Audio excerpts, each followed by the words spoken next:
I now understand why people are hesitant to adopt a pit bull and why the city plans to euthanize her. She large, strong, and sometimes aggressive, often chewing on everything she finds.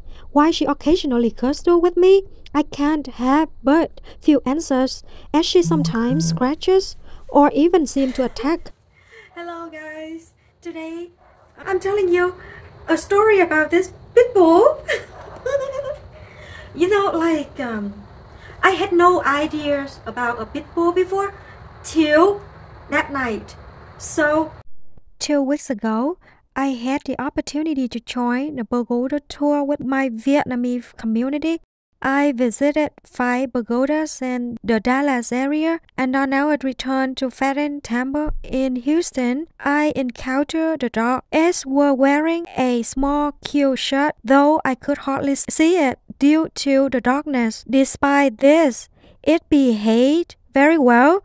A nun explained to me that it was a lot Bulldog. Unfortunately, the temple could not keep the dog, and they were urgently seeking someone to adopt it, or else the city would have to euthanize it. At the time, I was puzzled as to why the city would resort to such measures. As a bulldog lover who has always dreamed of owning one, I couldn't have but express that I would take the dogs in. However, after returning home, I began to hesitate, unsure whether I could provide the care it needed, especially considering the cost involved. The nun pressed me for a decision, and although I had initially committed to helping, I began to have a second thought. When I first saw the dog close, I was struck by its appearance. Its size reminded me of an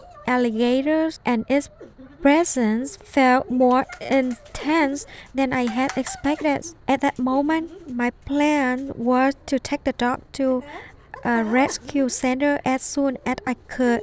But I still felt conflicted. I carefully secured in the back seat of my car, and on the way to rescue center, I stopped by a friend's salon to check on the dog. As I opened the car door, it jumped out in a panic. I chased after it, but it ran off. Fortunately, a kind big man driving by stopped, helped catch the dog, and returned it to my car. I continued driving with the dog for the rest of the day. By 7 p.m., I arrived at the rescue center, but it was already closed. In that moment, I decided to take the dog home.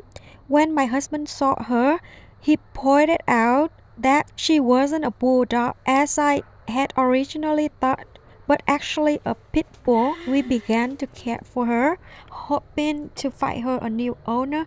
But as we got to know her, we were struck by how obedient and gentle she was. At one point, my husband suggested we give her to a relative so we could still visit her. But when I posted an announcement seeking a new home, people want me to be cautious, especially due to the negative reputation pit bulls often have. They share stories of pit bulls attacking people and children. What made me understand why no one had come forward to adopt her, and why the city had been prepared to put her down. However, over time, my family, my sisters, brothers, and I grew so attached to her. Despite the initial concerns, we realized that she was a good dog with a kind heart. Now, we all agree that we want to keep her as a part of our family.